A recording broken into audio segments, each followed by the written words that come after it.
আমি উত্তর মালদার দুবারের সাংসদ ছিলাম, ডিস্ট্রিক্ট প্রেসিডেন্টও ছিলাম।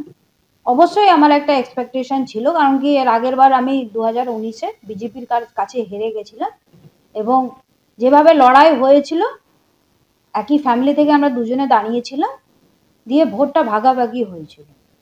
তো বিশেষ করে এবার আমার খুব ধারণাও ছিল যে আমি টিকিট পেলে জিতবো এবং একটা এক্সপেকটেশনও তৈরি হয়েছিল বিজেপিকে হারানোর জন্য।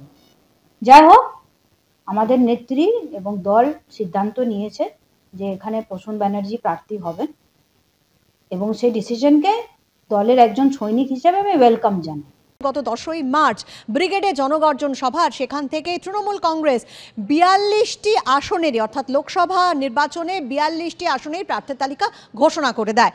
তারপর থেকেই যেটা দেখা যায় যে দলের ভেতর অভিমানী এবং ক্ষুব্ধ মুখের সংখ্যা যেন বাড়তেই থাকে এবং এই তালিকাতে প্রতিদিন আমরা দেখছি যে নাম যোগ হচ্ছে। সায়ন্তিকা বন্দ্যোপাধ্যায় বলুন, হুমায়ুন কবির, শান্তনু সেন, একের পর এক নাম আমরা যেমন দেখেছি, তেমন অর্জুন সিং, তিনি তো অভিমান করে ক্ষুব্ধ হয়ে দল ছেড়ে বিজেপিতেই চলে গেলেন। আর এবার এই তালিকায় নতুন যিনি এসেছেন তিনি হচ্ছেন মৌসম বেনজির নূর। তিনি কিন্তু যথেষ্ট ক্ষুব্ধ এবং মালদা উত্তরের দুবারের প্রাক্তন সাংসদ বললেন টিকিট প্রত্যাশী ছিলেন, ভোটে জয় নিয়েও তিনি আশাবাদী ছিলেন। 19-এর লোকসভা ভোটে একই পরিবার থেকে দুজন প্রার্থী হওয়ায় ভোট ভাগাভাগিতে হেরে যান বলে দাবি করলেন মৌসম বেনজির নূর। কিন্তু এবার তিনি টিকিট পাওয়া নিয়ে যথেষ্ট আশাবাদী ছিলেন। আমি উত্তর মালদার দুবারের সাংসদ ছিলাম, ডিস্ট্রিক্ট প্রেসিডেন্টও ছিলাম। অবশ্যই আমার একটা এক্সপেকটেশন ছিল, কারণ কি এর আগের বার আমি 2019-এ বিজেপির কাছে হেরে গেছিলাম এবং যেভাবে লড়াই হয়েছিল, একই ফ্যামিলি থেকে আমরা দুজনে দাঁড়িয়েছিলাম, দিয়ে ভোটটা ভাগাভাগি হয়েছিল। তো বিশেষ করে এবার আমার খুব ধারণাও ছিল যে আমি টিকিট পেলে জিতবো এবং একটা এক্সপেকটেশনও তৈরি হয়েছিল বিজেপিকে হারানোর জন্য।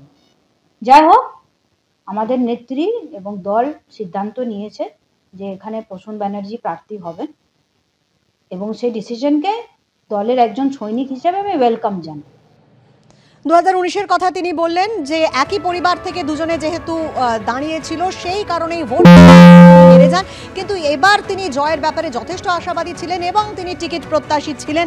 স্বাভাবিকভাবেই তিনি যে অভিমানী তা কিন্তু তার কথাতেই স্পষ্ট হয়ে গেল। আরও একবার আপনাদের জানাই যে মৌসম বেনজির নূর তিনি কিন্তু টিকিট না পাওয়ায় মুখ খুললেন এবং মালদা উত্তরের দুবারের প্রাক্তন সাংসদ তিনি বললেন যে টিকিট প্রত্যাশী ছিলেন এবং ভোটে জয় নিয়েও তিনি আশাবাদী ছিলেন। আমি উত্তর মালদার দুবারের সাংসদ ছিলাম, ডিস্ট্রিক্ট প্রেসিডেন্টও ছিলাম।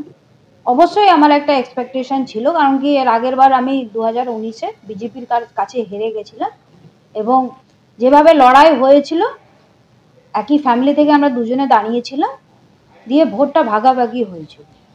তো বিশেষ করে এবার আমার খুব ধারণাও ছিল যে আমি টিকিট পেলে জিতবো এবং একটা এক্সপেকটেশনও তৈরি হয়েছিল বিজেপিকে হারানোর জন্য।